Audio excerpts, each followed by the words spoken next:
Well, if the title of this video didn't scare you off, then you're probably at some stage of developing yourself as a professional photographer and people are starting to pay you for your photography work.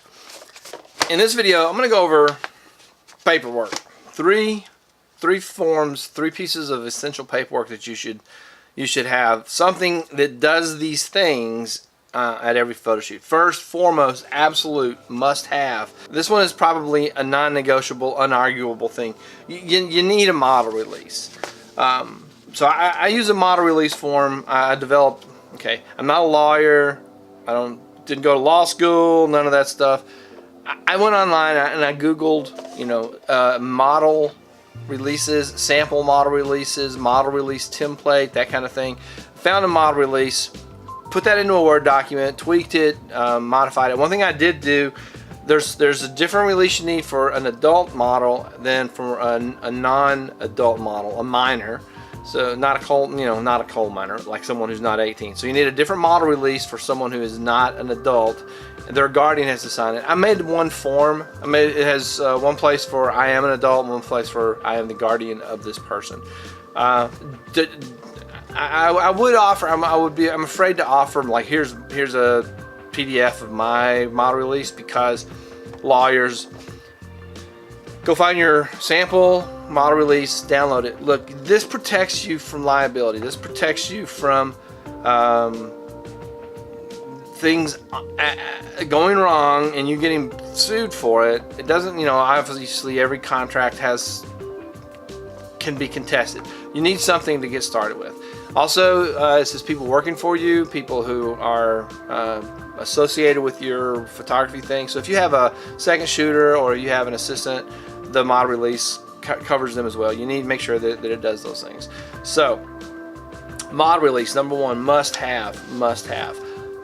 Something I've started doing is giving a copy of the model release to the model or the guardian.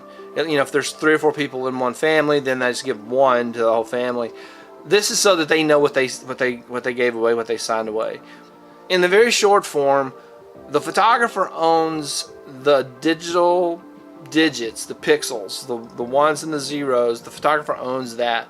The person has a right to their image, the way they look. So the release transfers to the photographer the rights to use that likeness or image or whatever, and then it assures that the model knows they have given away copyright to the image. So that's what you need to make sure your model release does. So, second thing is, I call it a service agreement, and it's really like a receipt, and it goes over what you get, what the client gets, and then it tells them how much they spent. So it tells them what they can do with the pictures. So my service agreement explains that they have license to use the image in a particular way.